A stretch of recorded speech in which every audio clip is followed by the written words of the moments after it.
অহংকারের প্রাসাদে যখন রক্তে সম্পর্ক অর্থের নিক্তিতে মাপা হয় তখন নিঃস্বের চোখের জলই হয়ে ওঠে সাম্রাজ্য পতনের বারুদ। এক জীর্ণ তাঁতের চরম লাঞ্ছনা আর তার সফল সন্তানের রাজকীয় প্রতিশোধের এক অবিস্মরণীয় উপাখ্যান, যেখানে নিয়তি তার অমোঘ হাতে লেখে কর্মফলের চূড়ান্ত বিচার। রাজস্থানের প্রখর রোদে জয়পুরের কাছে এক ছোট গ্রামের সরু গলিতে রামলালের পুরনো তাঁত আজও প্রতিধ্বনিত হচ্ছিল। কাঠের সেই পুরনো কাঠামো থেকে বেরোনো প্রতিটি শব্দ তার জীবনের কঠোর সংগ্রামের কাহিনী শোনাচ্ছিল। রামলাল ছিল একজন সাধারণ তাঁতি, যে নিজের পুরো জীবন কেবল সুতো আর কাপড়ের মাঝেই কাটিয়ে দিয়েছিল।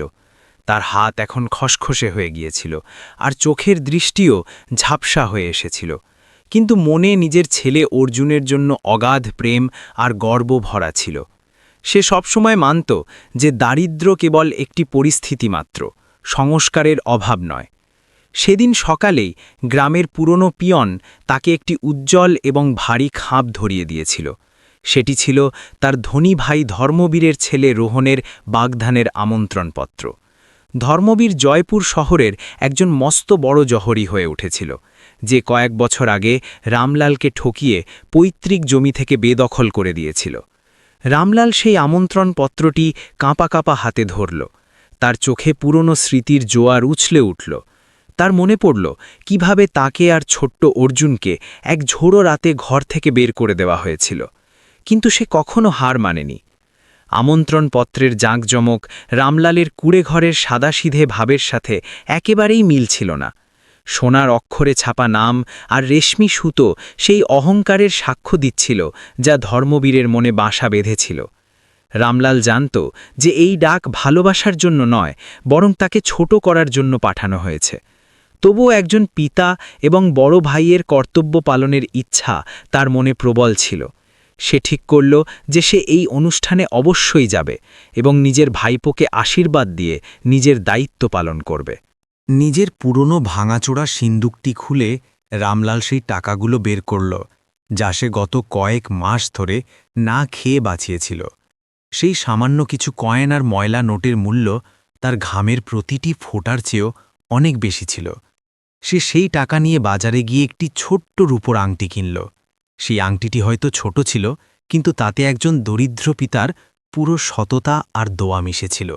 সে ভাবল এই উপহার তার ভাইপোর নতুন জীবনের জন্য শুভ হবে এবং হয়তো পরিবারের মাঝের দূরত্ব কমিয়ে দেবে। কেবল রূপোর আংটিই যথেষ্ট ছিল না। রামলাল তার পুরনো তাতে একটি বিশেষ রেশমি দোপাট্টা বুনতে শুরু করল। সেই দোপাট্টাটি ছিল তার শিল্পের এক শ্রেষ্ঠ নিদর্শন, যাতে সে জয়পুরের ঐতিহ্যবাহী কারুকাজ আর নিজের হৃৎস্পন্দন গেঁথে দিয়েছিল। যেমন যেমন সুতোগুলো একে অপরের সাথে জুড়ছিল, রামলালের পুরনো স্মৃতিগুলো টাটকা হয়ে উঠছিল।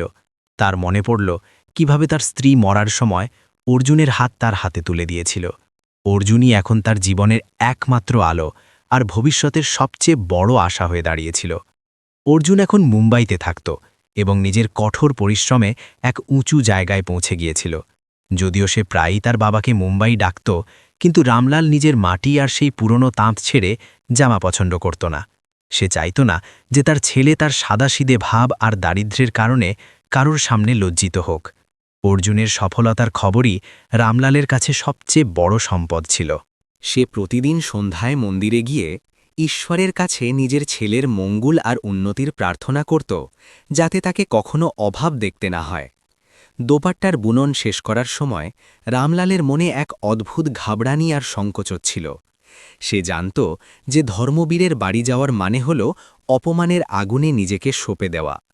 ওখানকার অতিথিরা রেশমি কাপড় আর দামি গয়নায় মোড়া থাকবে, অথচ তার কাছে আছে কেবল একটি পুরনো ধুতি আর সুতির কুর্তা। তবুও তার সংস্কার তাকে শিখিয়েছিল যে বড়দের সবসময় নত হওয়া উচিত এবং সম্পর্ক টিকিয়ে রাখার সব রকম চেষ্টা করা উচিত। সেই দোপাট্টাটি খুব যত্ন করে একটি সাধারণ কাপড়ে জড়িয়ে রেখে দিল। সন্ধ্যা নামতেই গ্রামের বড়রা রামলালকে পরামর্শ দিল যে তার শহরে যাওয়া উচিত নয়। তারা জানত ধর্মবীর এক পাষাণ হৃদয়ের মানুষ, যে নিজের ধন সম্পত্তির নেশায় আপনজনদের ভুলে গিয়েছে। কিন্তু রামলালের সরলতা তাদের চুপ করিয়ে দিল। সে বলল যে রক্তের সম্পর্ক কখনো পুরনো বা বেকার হয় না।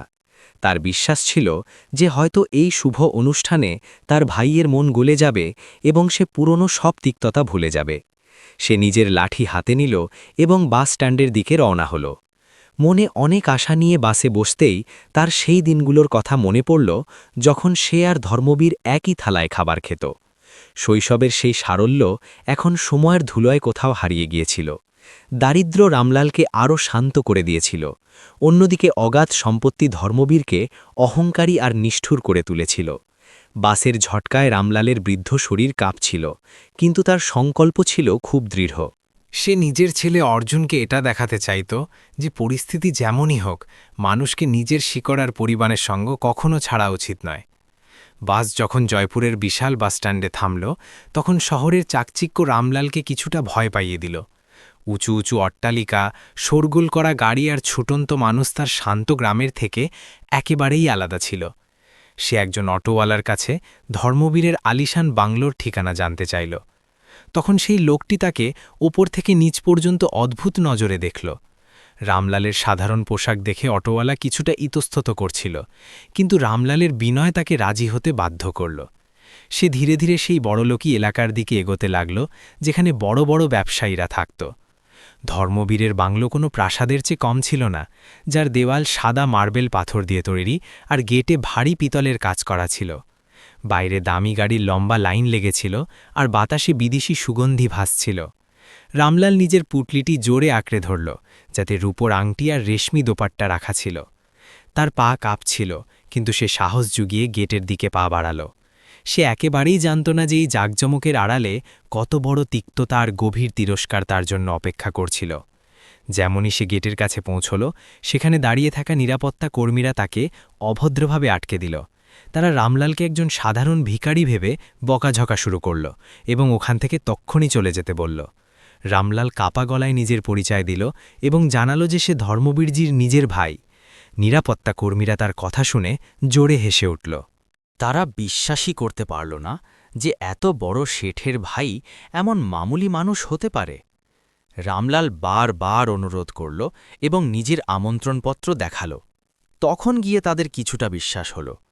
ভেতরের দৃশ্য দেখে রামলালের চোখ ছানা বড়া হয়ে গেল, কারণ সে এমনটা আগে কখনো দেখেনি।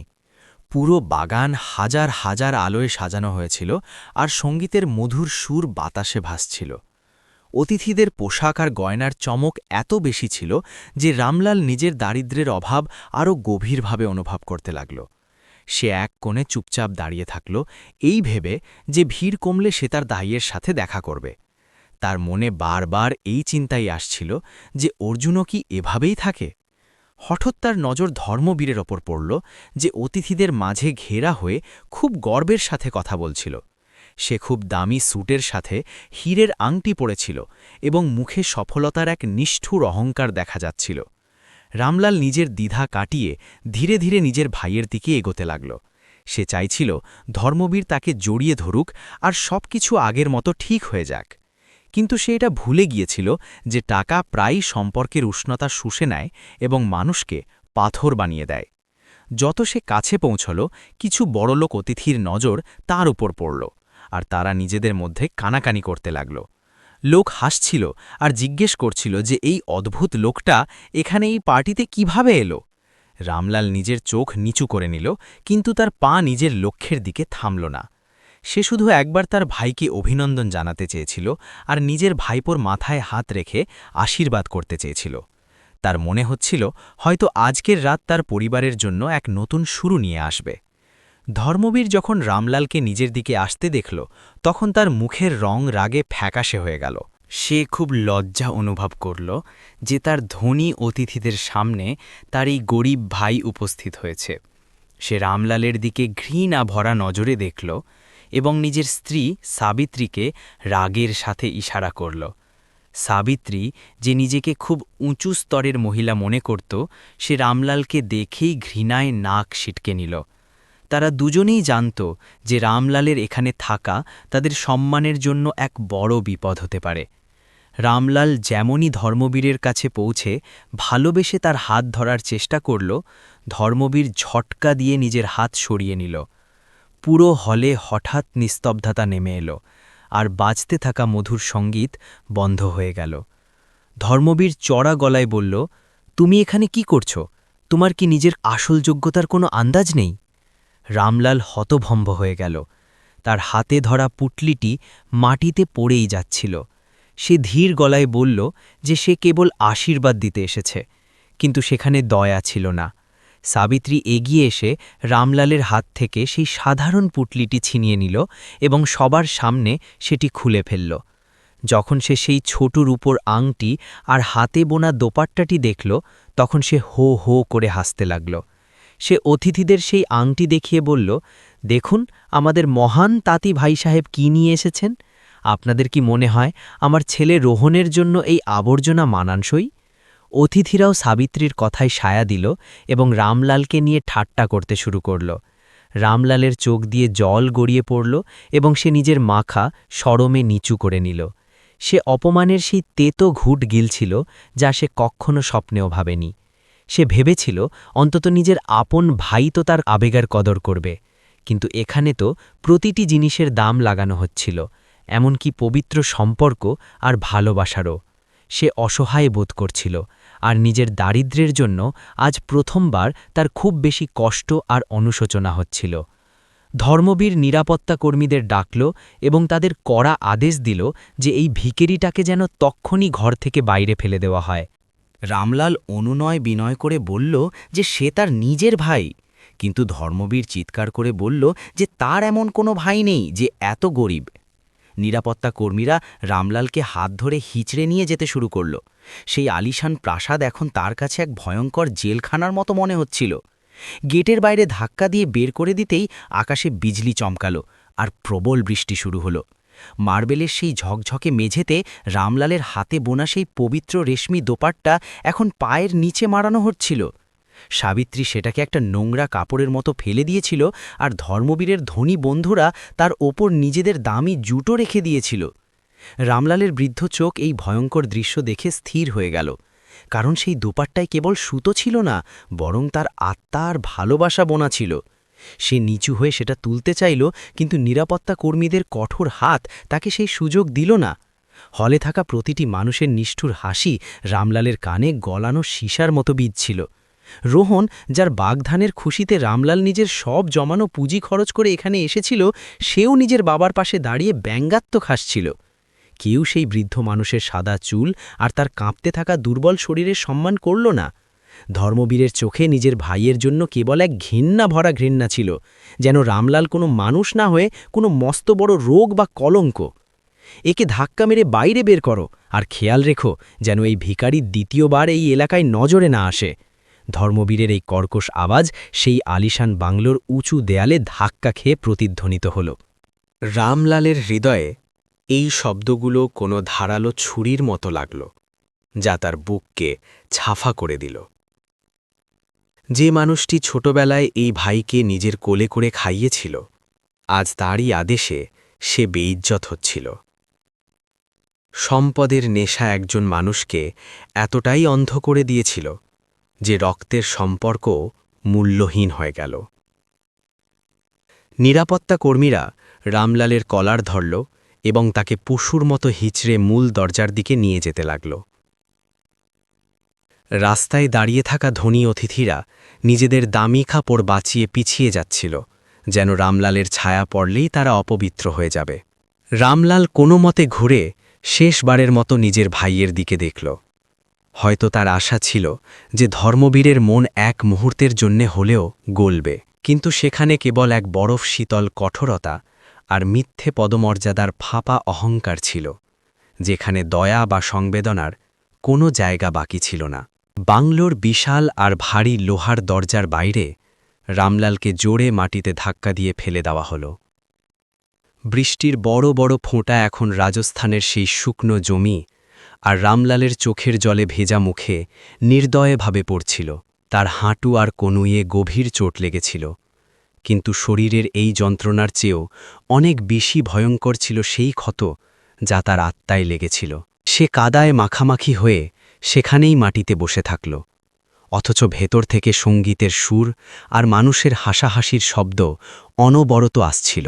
হঠাৎ রামলালের নজর কাদার মধ্যে পড়া সেই ছোট্ট চমকের দিকে গেল, যা তার আনা রূপোর আংটি ছিল। সাবিত্রী সেটা বাইরে ফেলে দিয়েছিল, আর এখন সেই আংটিটি মাঝখান থেকে ভেঙে দুটুকরো হয়ে গিয়েছিল। রামলাল নিজের কাঁপতে থাকা আর কাদামাখা হাতে সেই ভাঙা আংটিটি তুলল এবং সেটি নিজের বুকে চেপে ধরল। সে হাও মাও করে কাঁপতে লাগল। তার কান্নার শব্দ সেই ঝোড়ো রাতের তেজ হাওয়া আর মেঘের গর্জনের মাঝে কোথাও চাপা পড়ে গেল। এটা কেবল একটা আংটি ছিল না, এটা ছিল তার ভেঙে ফেলা আত্মসম্মান। একজন পিতা হবার খাতিরে রামলাল জীবনভর অনেক কষ্ট আর অপমান সহ্য করেছিল, কিন্তু আজকের রাত ছিল সবচেয়ে কালো। তার মনে পড়ল কিভাবে সে অর্জুনের পড়াশোনার জন্য নিজেকে অভুক্ত রেখেছিল, যাতে তার ছেলে কখনো এই ধরনের লাঞ্ছনার শিকার না হয়। আজ তার মনে হল দারিদ্র্য সত্যিই এই পৃথিবীর সবচেয়ে বড় অভিশাপ, যা মানুষের থেকে তার সম্মান আর তার নিজের সম্পর্কগুলোও কেড়ে নেয়। রাস্তার ধারে লাগানো একটি মৃদু আলোর স্তম্ভের নিচে সে পুরোপুরি ভেঙে পড়ে হেরে গিয়ে বসে পড়ল। বাংলোর ভেতরের দুনিয়া একেবারেই আলাদা ছিল, যেখানে শ্যাম্পেনের বোতল খুলছিল আর লাখ লাখ টাকার আতশবাজি আকাশকে আলোকিত করছিল। ধর্মবীর নিজের বিদেশি ব্যবসায়ী অংশীদারদের সামনে নিজের মিথ্যে শান-শওকত দেখাতে ব্যস্ত ছিল, এটা বুঝিয়ে যে সে এই শহরের সবচেয়ে প্রভাবশালী ব্যক্তি। সে খুব চতুরতার সাথে নিজের ভাইয়ের অপমানের ঘটনাকে একজন সামান্য পাগল ভিখারির কাজ বলে এড়িয়ে গিয়েছিল। সাবিত্রীও নিজের হীরের হার আর রেশমি শাড়ির প্রদর্শনী করতে করতে নিজের কিটিপাটির বান্ধবীদের মাঝে মিথ্যে প্রশংসা কুড়াচ্ছিল। রামলালের মাথায় বারবার সাবিত্রীর সেই বিঁধে যাওয়া কথাগুলো বাজছিল, যারা তার দারিদ্র্যের প্রকাশ্য মজা উড়িয়েছিল। তোমার কি নিজের আসল যোগ্যতার কোনো আন্দাজ নেই? ধর্মবীরের এই প্রশ্ন রামলালের কানে এক যন্ত্রণাদায়ক প্রতিধ্বনি তৈরি করছিল। সে ভাবছিল যে একজন গরিব মানুষের কি এই সমাজে কোনো মূল্য নেই? তার কি মন আর আবেগ থাকতে নেই? এই চিন্তাগুলো রামলালকে ভেতর থেকে নাড়িয়ে দিয়েছিল, এবং সে বৃষ্টিতে ভিজতে ভিজতে ঈশ্বরের কাছে এই অন্যায়ের কারণ জানতে চাইছিল। সে নিজের ছেঁড়া পকেট থেকে একটি পুরনো আর সস্তা মোবাইল ফোন বের করল, যেটা অর্জুন তাকে গত বছর কিনে দিয়েছিল। ফোনের স্ক্রিন বৃষ্টির ফোঁটায় ঝাপসা হয়ে গিয়েছিল, কিন্তু সে কোনোভাবেই নিজের ছেলের ছবি দেখার চেষ্টা করছিল। অর্জুনের হাসি মুখের ছবি দেখে রামলালের মনে কিছুটা শান্তি এলো, কিন্তু সেই সাথে এক গভীর ভয়ও জাগতে লাগল। সে চাইত না যে তার ছেলে কখনো জানতে পারুক যে আজ রাতে তার বাবার সাথে কত খারাপ আর অমানবিক ব্যবহার করা হয়েছে। রামলাল জানত যে অর্জুনের স্বভাব খুব আবেগপ্রবণ, আর সে নিজের বাবাকে পৃথিবীতে সবচেয়ে বেশি ভালোবাসে। যদি অর্জুন এই ভয়ঙ্কর অপমানের আভাসটুকুও পেয়ে যায়, তবে সে সহ্য করতে পারবে না আর কোনো বড় পদক্ষেপ নিয়ে নেবে। তাই রামলাল ঠিক করল যে সে এই যন্ত্রণাদায়ক ঘটনা নিজের বুকেই চেপে রাখবে এবং কাউকে কিছু বলবে না।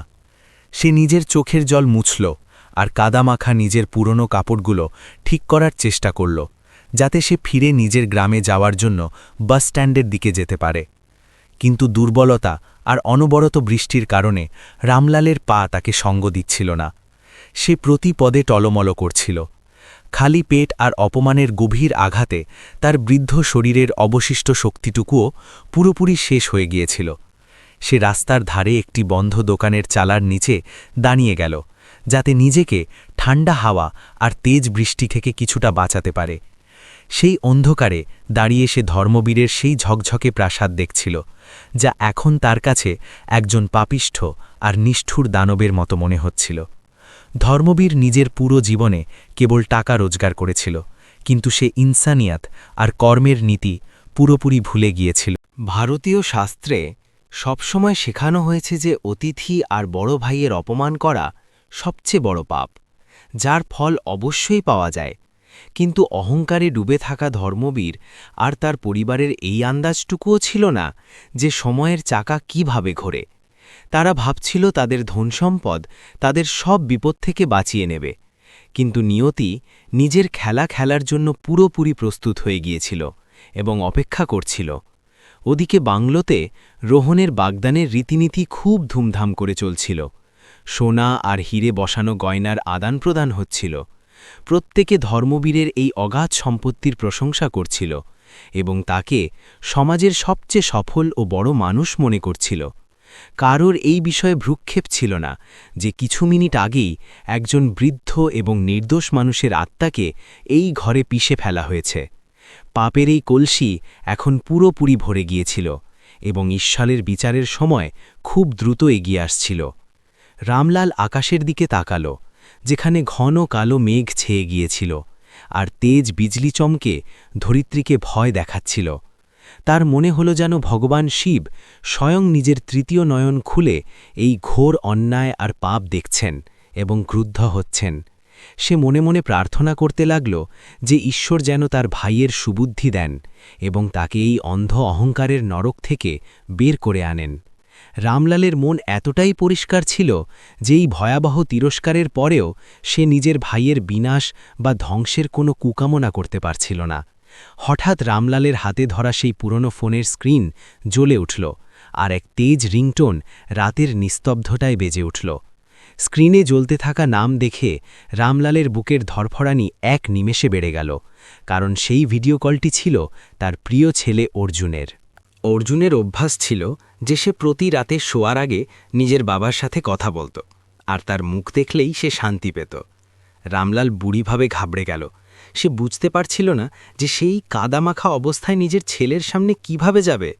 সে ফোনটা কেটে দেবার কথা ভাবল, কিন্তু সে জানত যে অর্জুন এত সহজে হার মানার বা চুপ করে থাকার মতো ছেলে নয়। যদি সে ফোন না তোলে তবে অর্জুন দুশ্চিন্তায় অস্থির হয়ে যাবে আর হয়তো রাতারাতি মুম্বাই থেকে জয়পুরের জন্য উড়াল দেবে।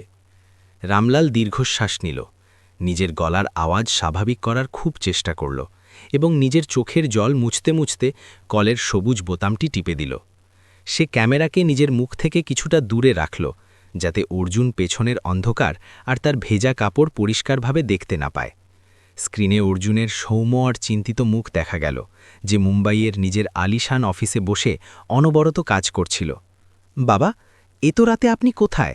আপনি কি বাড়িতে নেই? আপনার গলা এমন ভারী লাগছে কেন? অর্জুন এক নিঃশ্বাসে অনেকগুলো প্রশ্ন করে ফেলল।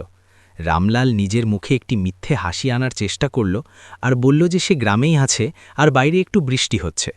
কিন্তু এক ছেলের তীক্ষ্ণ নজর থেকে এক বাবার কষ্ট আর সেই ভয়ঙ্কর সত্যি লুকোনো থাকতে পারল না। অর্জুন স্ক্রিনটি ভালো করে দেখল। তার নিজের বাবার মুখে বয়ে যাওয়া বৃষ্টির জল আর চোখের জলের তফাৎ পরিষ্কার বুঝে এলো।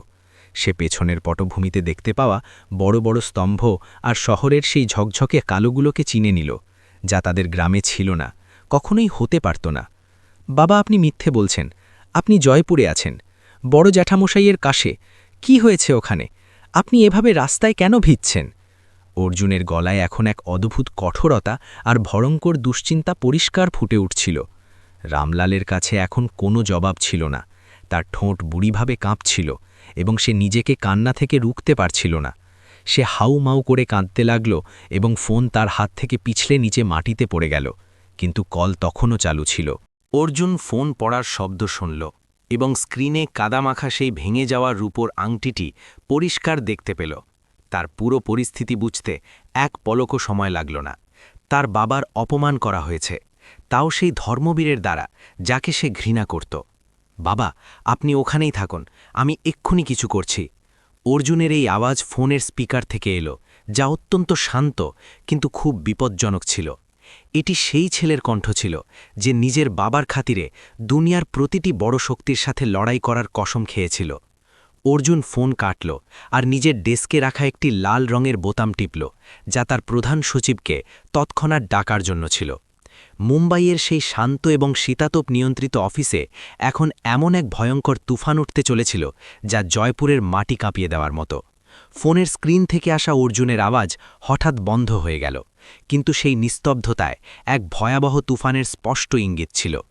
রামলাল কাঁপতে থাকা হাতে নিজের ফোন তুলল এবং সেটি নিজের ভেজা জামা দিয়ে মুছতে লাগল। বৃষ্টির ঠান্ডা ফোঁটা তার চোখের জলের সাথে মিশে বইছিল এবং তার শরীর ঠান্ডা এবং অপমানের কারণে শিউরে উঠছিল। সে সেই ভাঙা রূপোর আংটিটি নিজের মুঠোয় চেপে ধরে রাস্তার ধারে এক অন্ধকার জায়গায় চুপচাপ বসে পড়ল। তার নিজের ছেলে অর্জুনের ভয়ঙ্কর এবং ধ্বংসাত্মক রাগের কথা খুব ভালো জানা ছিল। মুম্বাইয়ের সেই গগনচুম্বী ইমারতের সবচেয়ে ওপরের তলায় অবস্থিত কার্যালয় নিস্তব্ধতা ছড়িয়েছিল, কিন্তু অর্জুনের ভেতরে এক ভয়ঙ্কর আগ্নেয়গিরি ফেটে গিয়েছিল। সে নিজের টেবিলে রাখা কাঁচের গ্লাসটি জোরে দেওয়ালে ছড়ে বাড়ল, যার টুকরোগুলো পুরো ঘরে ছড়িয়ে পড়ল। তার বাবা, সেই দেবতা সমান মানুষটি, যিনি নিজের পুরো জীবন নিজের ছেলের ভবিষ্যতের জন্য কুরবান করে দিয়েছেন, আজ রাস্তায় কাঁদছিলেন। এই যন্ত্রণাদায়ক দৃশ্য অর্জুনের চোখের সামনে বারবার ঘুরছিল এবং তার শিরায় শিরায় রক্ত টকবক করে ফুটছিল। সে তৎক্ষণাৎ ইন্টারকমের লাল বোতামটি জোরে টিপল। কয়েক সেকেন্ডের মধ্যে প্রধান সচিব বিক্রম হাঁপাতে হাঁপাতে ঘরে প্রবেশ করল। সে অর্জুনের লাল চোখ আর মেঝের ওপর ছড়িয়ে থাকা কাঁচের টুকরোগুলো দেখে বুঝে নিল যে খুব ভয়ঙ্কর কিছু একটা হয়েছে। অর্জুন নিজের খতরনাক গলায় বলল যে জয়পুরে তার বাবার সাথে খুব খারাপ কিছু হয়েছে। সে বিক্রমকে তৎক্ষণাৎ জয়পুরে নিজের কোম্পানির গোপন নেটওয়ার্ক সক্রিয় করার কড়া নির্দেশ দিল। অর্জুন যে কোনো মূল্যে জানতে চাইত যে সেই রাতে ধর্মবীরের বাড়িতে আসলে কি হয়েছিল, যার কারণে তার বাবা এত বুড়িভাবে কাঁদছিলেন। বিক্রম নিজের ল্যাপটপ খুলল এবং জয়পুরে নিজের লোকেদের সাথে যোগাযোগ শুরু করল। এই ফাঁকে অর্জুন অস্থির হয়ে জানলার পাশে দাঁড়িয়ে মুম্বাইয়ের বৃষ্টি দেখছিল। তার ছোটবেলার সেই ভয়াবহ দিনটির কথা মনে পড়ছিল, যখন ধর্মবীর তাদের বাড়ি থেকে বের করে দিয়েছিল। তখন তার বাবা তাকে বৃষ্টি থেকে বাঁচানোর জন্য বুকে জড়িয়ে ধরেছিলেন। রামলাল সেদিন বলেছিলেন যে ভগবান সব দেখেন আর কর্মের ফল অবশ্যই পাওয়া যায়। কিন্তু আজ অর্জুনের দৃঢ় বিশ্বাস ছিল যে ভগবানের বিচারে এখন অনেক বেশি দেরি হয়ে গিয়েছে। স্যার, খবর পাওয়া গিয়েছে। বিক্রমের ঘাবড়ানো আওয়াজ অর্জুনের পুরনো স্মৃতিগুলোকে ভেঙে দিল। বিক্রমের মুখ রাগ আর দুঃখে ফ্যাকাশে হয়ে গিয়েছিল, কারণ সেও রামলালজিকে খুব সম্মান করত। সে জানালো যে রামলালজি রোহানের বাগদানে আশীর্বাদ দিতে গিয়েছিলেন, কিন্তু ধর্মবীর আর তার স্ত্রী সাবিত্রী তাকে সবার সামনে বুড়িভাবে অপমানিত করেছে। তারা রামলালজির পবিত্র উপহারকে আবর্জনা বলে মাটিতে ফেলে দিয়েছে এবং নিরাপত্তা কর্মীদের দিয়ে তাকে ধাক্কা মেরে বের করে দিয়েছে। এটা শোনা মাত্রই অর্জুনের মুষ্টি এতটাই জোরে শক্ত হয়ে গেল যে তার আঙুলগুলো সাদা হয়ে গেল। জয়পুরের শুনশান রাস্তায় রামলাল সেই অন্ধকার কোণে কুঁকড়ে বসেছিল।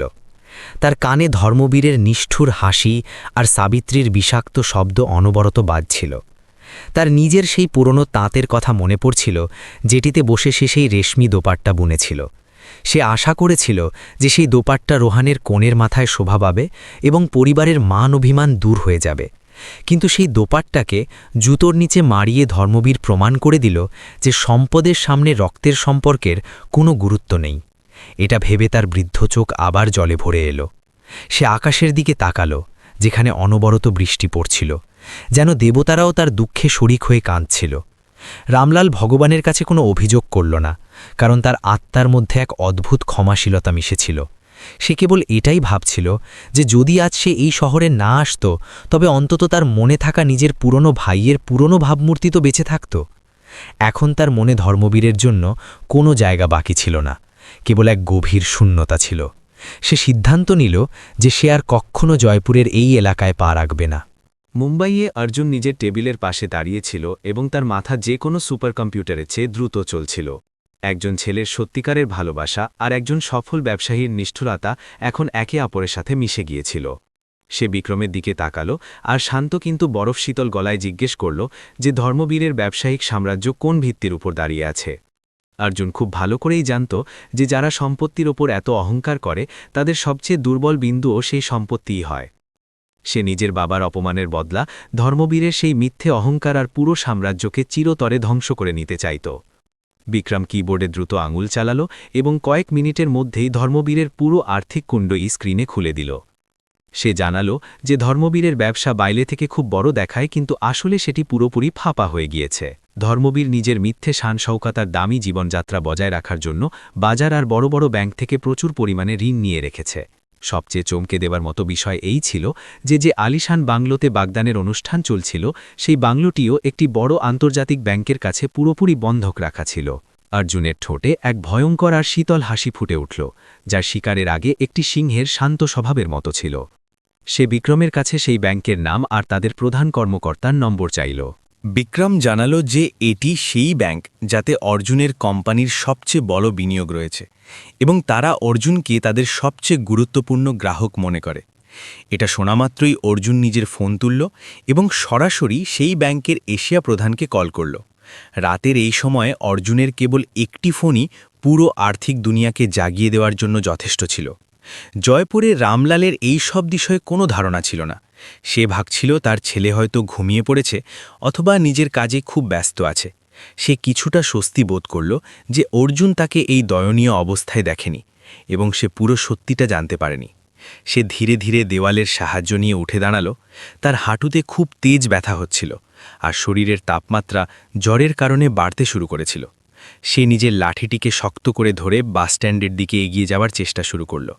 বৃষ্টি এখন কিছুটা কমেছিল, কিন্তু কনকনে হাওয়া হাড় কাঁপিয়ে দিচ্ছিল। রামলালের প্রতিটি পদক্ষেপে ভারী ভাব ছিল, কিন্তু তার আত্মসম্মান তাকে থামতে দিচ্ছিল না। পথে তার কিছু নেড়ি কুকুরের সাথে দেখা হলো, যারা ঠান্ডায় কুকড়েছিল। রামলাল নিজের কাছে বেঁচে থাকা একটি শুকনো লুটি তাদের দিয়ে দিল। সে ভাবল, মানুষের চেয়ে বেশি অনুগত তো এই পশুরা, যারা ভালোবাসার ভাষা বোঝে আর কখনো ধোঁকা দেয় না।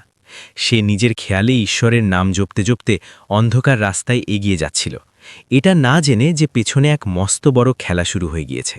মুম্বাইয়ে অর্জুনের ব্যাংক প্রধানের সাথে কথা খুব সংক্ষিপ্ত এবং অত্যন্ত কঠোর ছিল। অর্জুন পরিষ্কার ভাষায় জানালো যে সে ধর্মবীরের সমস্ত সম্পত্তি আর বাংলোর সব ঋণ এই মুহূর্তেই নগদে মিটিয়ে দিতে চায়। এর সাথেই সে সেই সম্পত্তিগুলো তৎক্ষণাৎ নিজের নামে হস্তান্তরিত করতে চায়। ব্যাংক কর্মকর্তা প্রথমে এত রাতে এই প্রস্তাবে কিছুটা ইতস্তত করল, কিন্তু অর্জুনের প্রভাব দেখে সে রাজি হয়ে গেল। অর্জুন তাকে কাগজের কাজ শেষ করার জন্য কেবল আধ ঘন্টা সময় দিল এবং সতর্ক করল যে এই কাজে কোনো রকম দেরি সহ্য করা হবে না। ফোন রাখা মাত্রই অর্জুন বিক্রমকে আরও একটি গুরুত্বপূর্ণ আদেশ দিল। সে বলল যে জয়পুরে তাদের যত প্রভাবশালী আইনজীবী আছে তাদের যেন তৎক্ষণই ধর্মবীরের বাংলোতে পৌঁছাতে বলা হয়।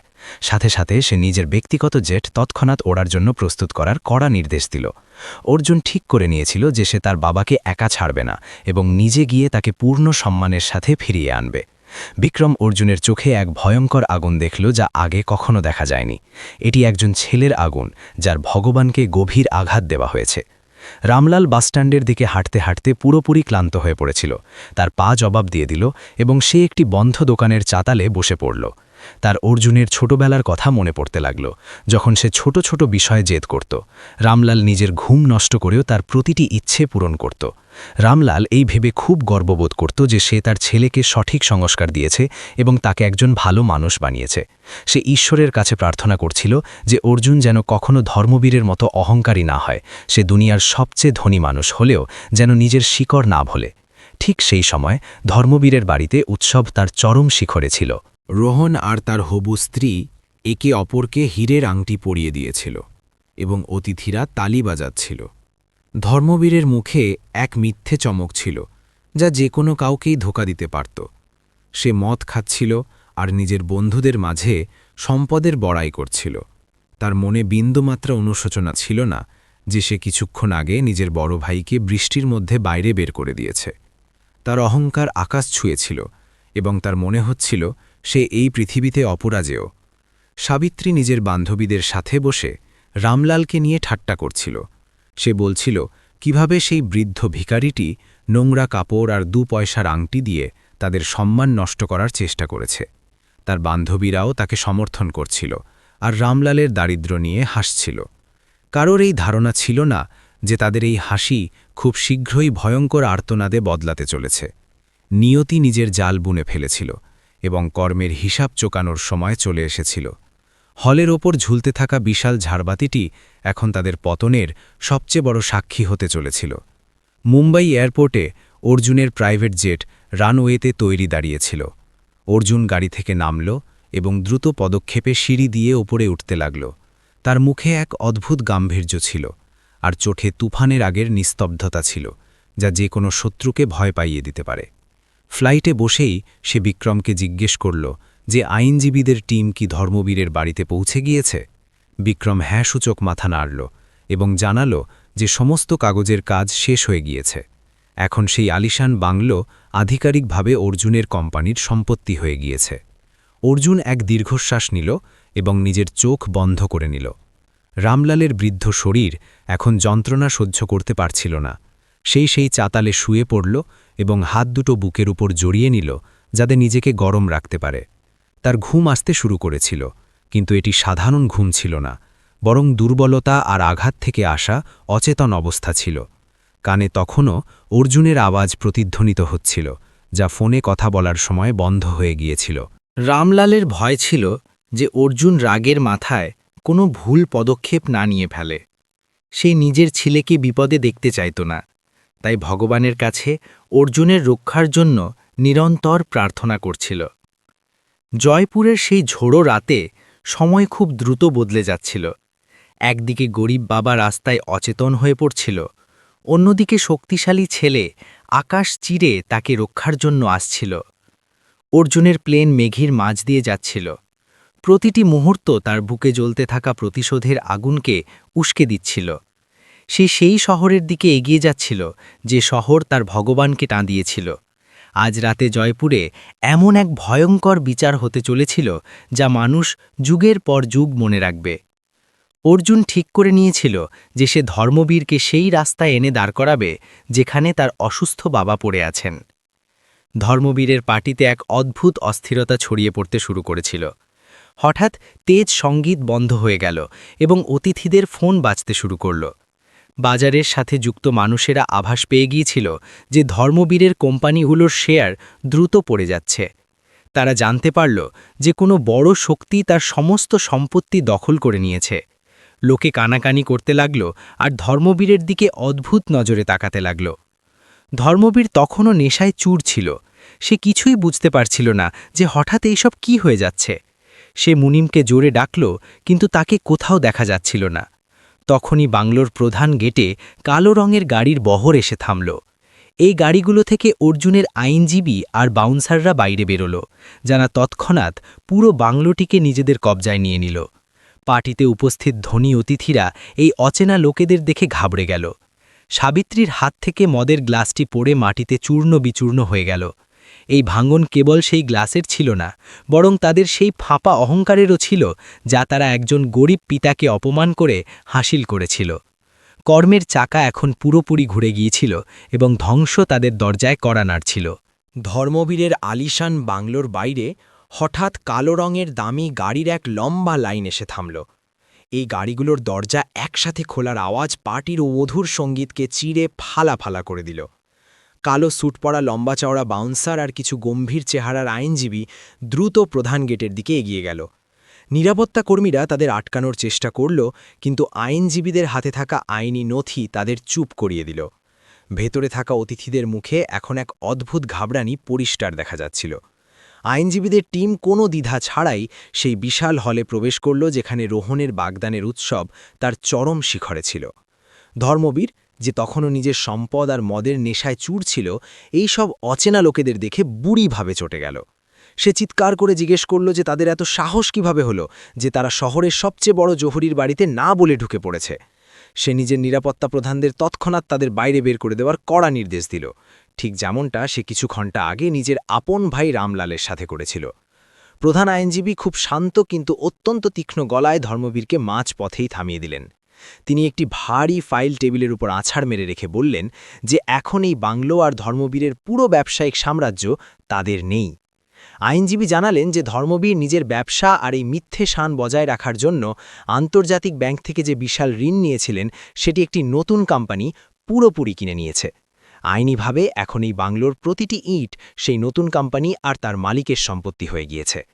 এই ভয়ঙ্কর খবর শোনা মাত্রই ধর্মবীরের হাত থেকে মদের কিমতি গ্লাসটি মার্বেলের মেঝেতে পড়ে চূর্ণ বিচূর্ণ হয়ে গেল। সাবিত্রী যে এতক্ষণ নিজের হীরের প্রদর্শনী করছিল, ভয়ে কাঁপতে লাগল আর তার মুখ ফ্যাকাশে হয়ে গেল। হলে উপস্থিত সমস্ত ধনী অতিথিদের মাঝে এক খতরনাক নিস্তব্ধতা ছেয়ে গেল, যা শীঘ্রই কানাকানিতে বদলে গেল। শহরের সবচেয়ে শক্তিশালী মনে করা মানুষের অহংকার কয়েক সেকেন্ডে তাসের ঘরের মতো ভেঙে মাটিতে লুটিয়ে পড়তে দেখা যাচ্ছিল।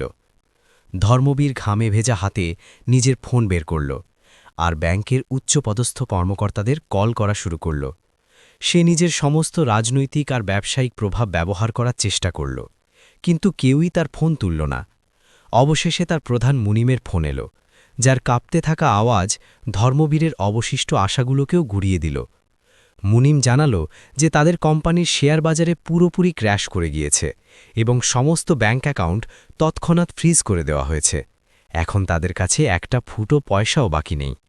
কিছু মিনিট আগেই যে ধনী অতিথি আর ব্যবসায়িক অংশীদাররা ধর্মবীরের মিথ্যে প্রশংসা করছিল, তারা এখন তার থেকে চোখ সরাতে লাগল।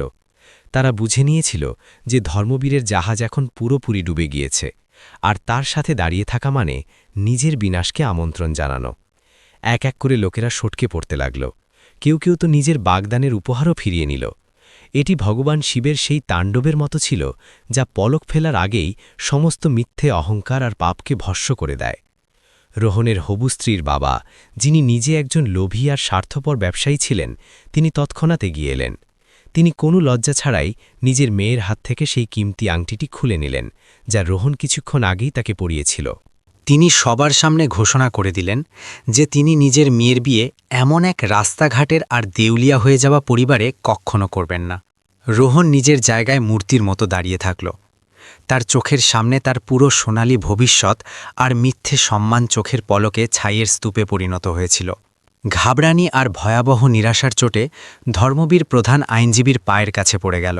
তার সমস্ত দম্ভ গায়েব হয়ে গিয়েছিল এবং সে হাউমাউ করে জিজ্ঞেস করতে লাগল যে আসলে সেই শক্তিশালী কোম্পানিটি কোনটি যা রাতারাতি তাকে এভাবে বরবাদ করে দিল। আইনজীবী তাকে অবজ্ঞার নজরে দেখলেন এবং সেই কোম্পানির নাম বললেন, যা শুনে ধর্মবীরের শ্বাস আটকে গেল। এটি সেই আন্তর্জাতিক রিয়েল এস্টেট কোম্পানি ছিল যার নাম দেশের প্রতিটি বড় খবরের কাগজের প্রথম পাতায় ছাপা হতো আর যার মালিকের পরিচয় সবসময় একটি রহস্য হয়ে থাকত। ঠিক সেই সময় জয়পুরের আন্তর্জাতিক বিমানবন্দরে অর্জুনের ব্যক্তিগত বিমান ঝোড়ো বৃষ্টি চিরে রানওয়েতে নামল। বিমানের দরজা খোলা মাত্রই অর্জুন বাইরে বেরোল। তার মুখ কোনো পাথরের মতো কঠোর আর ভাবলেশহীন ছিল। তার চালে এমন এক খতরনাক তেজ ছিল যা যে কোনো শত্রুকে ভস্ম করার জন্য যথেষ্ট ছিল। কালো ছাতার নিচে হাঁটতে হাঁটতে সে সরাসরি নিজের বুলেট প্রুফ গাড়িতে গিয়ে বসল, যার লক্ষ্য ছিল ধর্মবীরের সেই বাংলোর দিকে যেখান থেকে কিছু ঘন্টা আগে তার বাবাকে অপমানিত করে বের করে দেওয়া হয়েছিল। শহরের শুনশান আর বৃষ্টিতে ভেজা রাস্তায় অর্জুনের গাড়ি ঝোড়ো গতিতে দৌড়াচ্ছিল। অর্জুনের চোখের সামনে বারবার ফোনের স্ক্রিনে দেখা তার বাবার চোখের জ্বর আর কাদামাখা সেই ভাঙা রূপোর আংটিটি ঘুরছিল। সে ছোটবেলা থেকেই নিজের বাবাকে কেবল ভালোবাসা আর ত্যাগের মূর্তি হিসেবেই দেখেছে।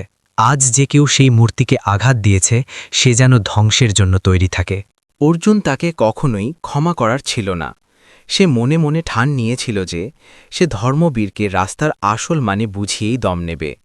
ওদিকে শহরের অন্য কোণে একটি বন্ধ দোকানের ঠান্ডা চাতালের ওপর রামলালকে ধীরে ধীরে জ্ঞান ফিরছিল। তার শরীরে রুমে রুমে ব্যথা করছিল এবং তেজ জ্বর তাকে বুড়িভাবে আঁকড়ে ধরেছিল। সে তার ছেঁড়া ধুতি দিয়ে নিজেকে ঢাকার ব্যর্থ চেষ্টা করল এবং আকাশের দিকে তাকাল। তার মনে হল হয়তো এটাই তার জীবনের শেষ রাত। নিজের এই দয়নীয় অবস্থাতেও তার ঠোঁটে কেবল নিজের ছেলে অর্জুনের নামই ছিল। সে ঈশ্বরের কাছে শুধু অর্জুনের সফলতা আর খুশির দোয়া চাইছিল। বাংলোর ভেতরের দৃশ্য এখন একটি শ্মশান ঘাটের মতো ডরাবনা আর অলক্ষণে হয়ে গিয়েছিল। আইনজীবী নিজের ঘড়ির দিকে তাকালেন এবং ধর্মবীরকে নিজের শক্ত আর খসখসে গলায় শেষ আল্টিমেটাম দিয়ে দিলেন। তিনি বললেন যে নতুন মালিকের কড়া নির্দেশ আছে যে এই পরিবার যেন পরবর্তী 10 মিনিটের মধ্যে এই বাড়ি চিরতরে খালি করে দেয়। তাদের কেবল সেই কাপড়গুলি পরার অনুমতি ছিল যা তাদের শরীরে বর্তমান ছিল। বাড়ির একটিও কিমতি জিনিস বা টাকা নিয়ে যাওয়ার ওপর কড়া নিষেধাজ্ঞা ছিল। এটা শুনে সাবিত্রী জোরে জোরে বুক চাপড়ে কাঁদতে লাগল। ধর্মবীর আইনজীবীদের সামনে হাত জোর করল আর কাঁদতে কাঁদতে ভিক্ষা চাইতে লাগল যে এত রাতে এই ভয়াবহ বৃষ্টিতে তারা কোথায় যাবে। সে অনুনয় বিনয় করে বলল যে অন্তত সকাল পর্যন্ত সময় দেওয়া হোক, কারণ তার পরিবার এভাবে রাস্তায় থাকার অভ্যস্ত নয়। আইনজীবী বিদ্রুপাত্মক হাসির সাথে জবাব দিলেন যে তারা কি কোনো গরিব মানুষকে এই ঝোড়ো রাতে ঘর থেকে বাইরে ঠেলে দেওয়ার সময় একবারও এটা ভেবেছিলেন? কর্মের এই সরাসরি আঘাত ধর্মবীরের বুকে কোনো বিষাক্ত তীরের মতো গভীরে গেঁথে গেল। আইনজীবীদের ইশারায় বাউন্সাররা এড়িয়ে এলো এবং ধর্মবীর, সাবিত্রী আর রোহনকে ঘিরে নিয়ে এবং তাদের প্রধান দরজার দিকে ঠেলতে শুরু করল। এটা ঠিক সেই খতরনাক দৃশ্য ছিল যা কিছু ঘন্টা আগে রামলালের সাথে ঘটেছিল, কিন্তু এবার শিকার ছিল খোদ সেই অহংকারী পরিবারটি। সাবিথি নিজের কিমতি হার আর গয়না বাঁচানোর চেষ্টা করছিল, কিন্তু নিরাপত্তা কর্মীরা সবকিছু ওখানেই রেখে দিল। তাদের পশুর মতো টেনে হিঁচড়ে সেই মার্বেল মেঝের ওপর দিয়ে নিয়ে যাওয়া হচ্ছিল, যেখানে তারা রামলালের পবিত্র দোপাট্টাকে নিজের পায়ের নিচে মারিয়েছিল। বাংলোর সেই ভারী লোহার দরজার বাইরে তাদের ৩ জনকে জোরে কাদা আর জল ভরা রাস্তার ওপর ছুঁড়ে ফেলে দেওয়া হলো। বৃষ্টির তেজ আর ঠান্ডা ফোঁটা এখন তাদের দামি রেশমি কাপড়গুলোকে ভিজিয়ে দিচ্ছিল আর তাদের শরীরকে কাঁপিয়ে দিচ্ছিল।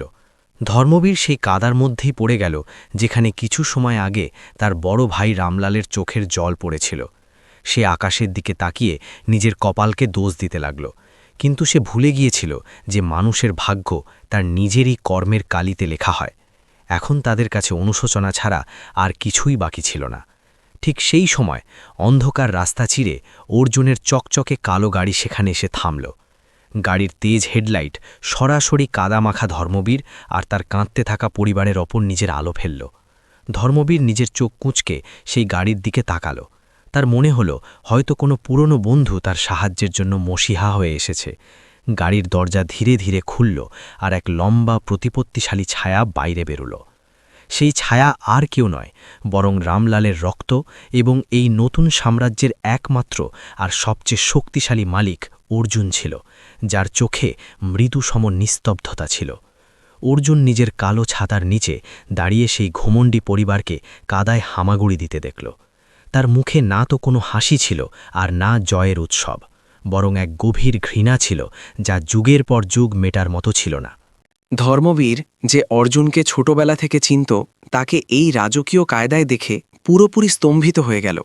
সে নিজের চোখের উপর বিশ্বাস করতে পারছিল না যে রামলালকে সে ভিখারি ভেবে তুচ্ছতাচ্ছিল্য করেছিল, তার ছেলেই সেই মহাশক্তি যে তাকে পলক ফেলার আগে ধুলোয় মিশিয়ে দিয়েছে।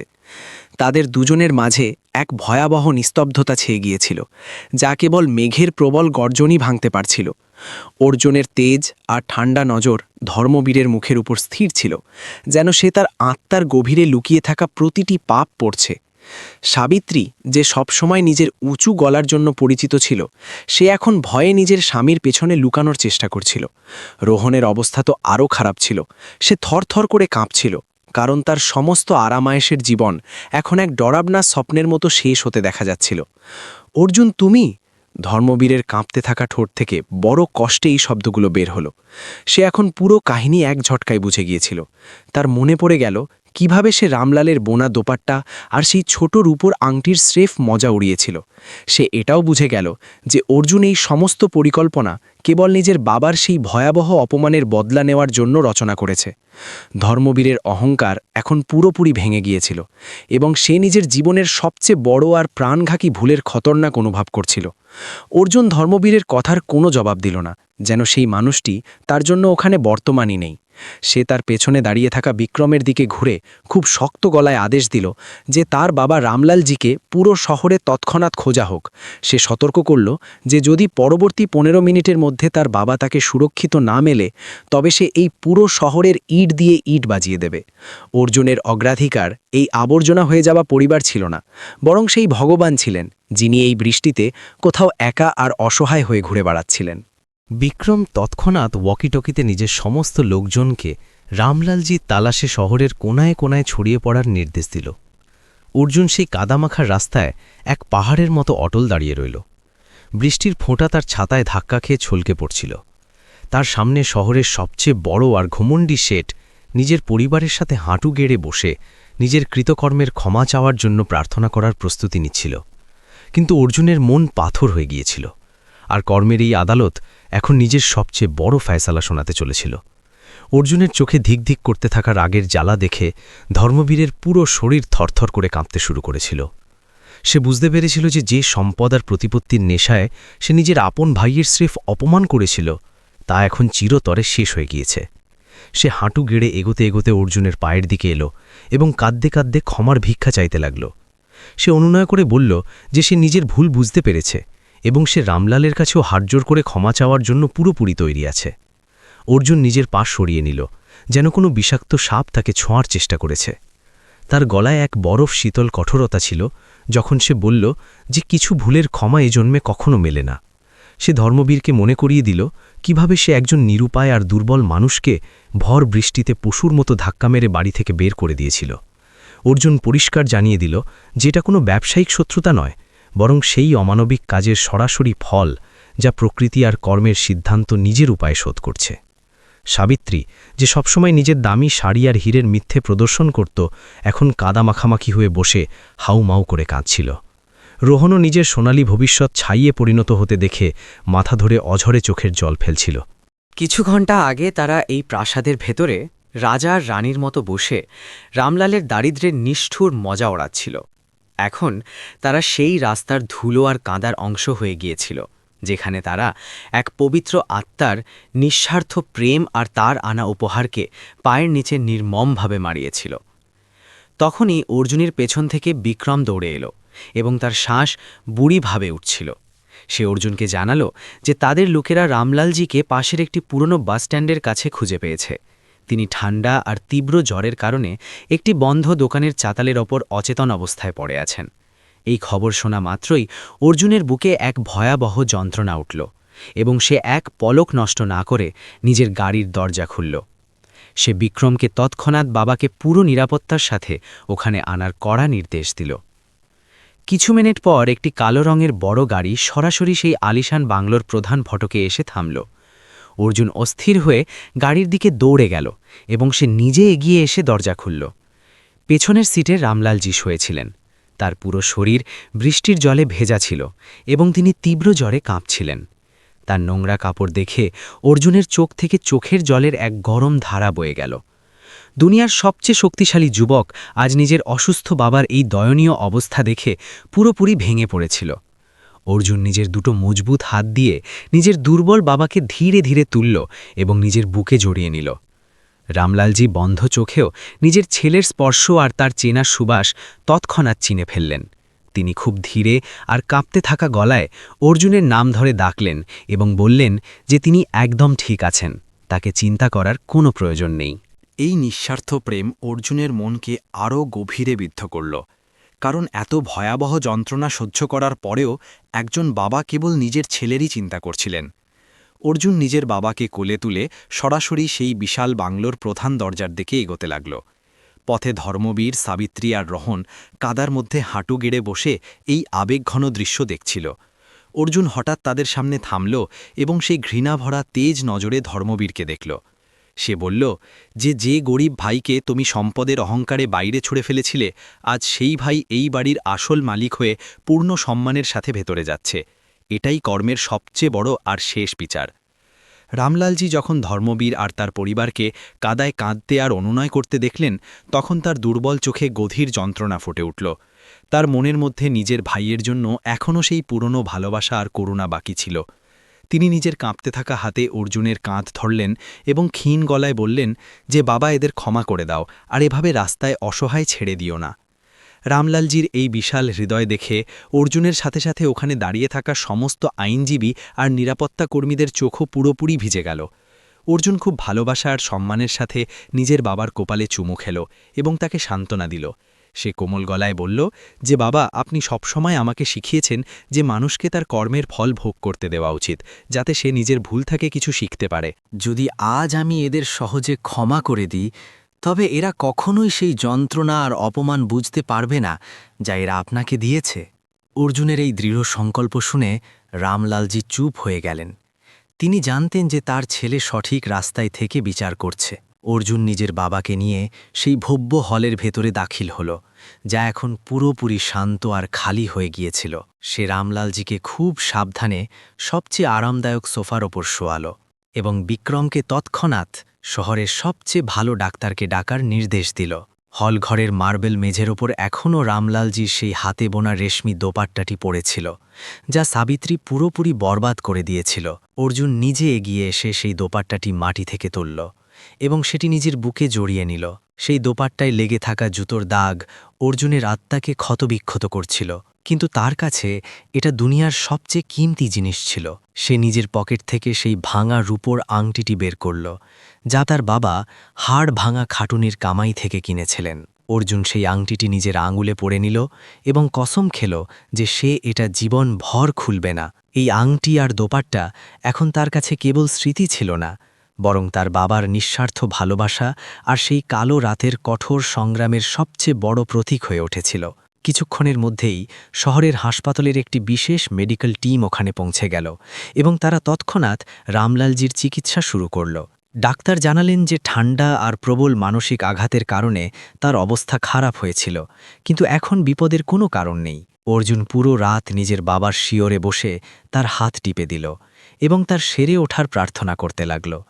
তার কাছে এখন নিজের সমস্ত সম্পদ আর সাম্রাজ্য খুব ছোট মনে হতে লাগল, কারণ তার আসল দুনিয়া তো তার বাবার হাসিতেই বাস করত। পরের দিন সকালে যখন সূর্যের প্রথম কিরণ সেই আলিশান বাংলোর জানলা দিয়ে ভেতরে এলো, তখন পুরো শহরের দৃশ্য বদলে গিয়েছিল। ঝোড়ো রাতের ভয়াবহ বৃষ্টি এখন থেমে গিয়েছিল আর আকাশ পরিষ্কার ছিল।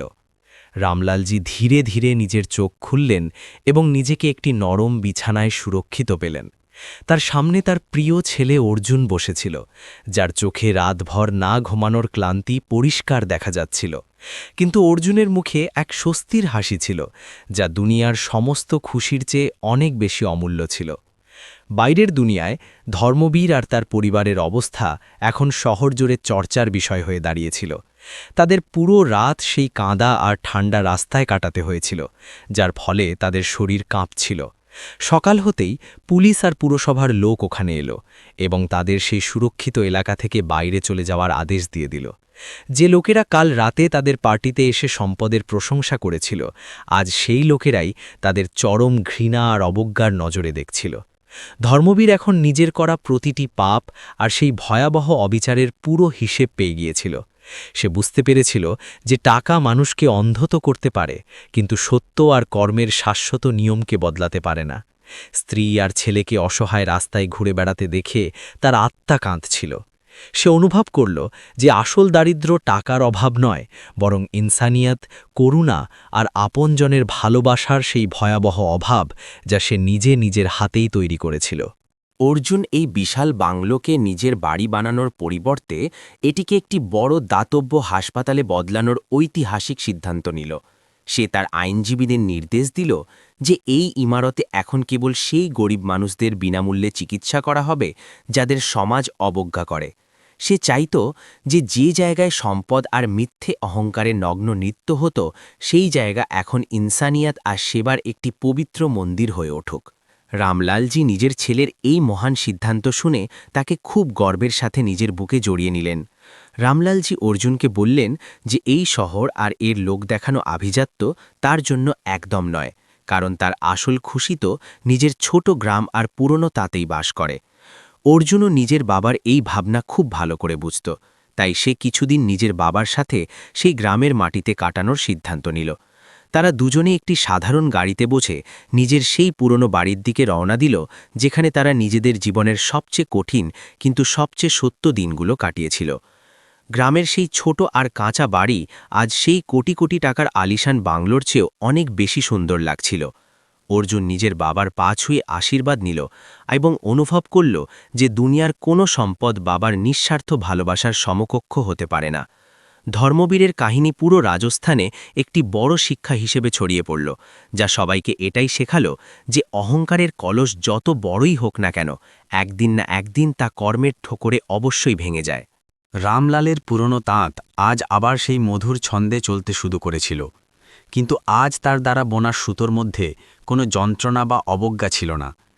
আজ সেই সুতোগুলোতে কেবল একজন বাবার বিজয়ী হাসি আর একজন ছেলের সত্যিকারের সমর্পণের পবিত্র কাহিনী প্রতিধ্বনিত হচ্ছিল। অর্জুন নিজের বাবার কাছে মাটিতে বসে তাকে কাজ করতে দেখছিল আর সেই অদ্ভুত শান্তি অনুভব করছিল। ভগবান শিবের ন্যায়ের চক্র এখন পূর্ণ হয়েছিল আর সত্যের এক চমৎকার জয় হয়েছিল।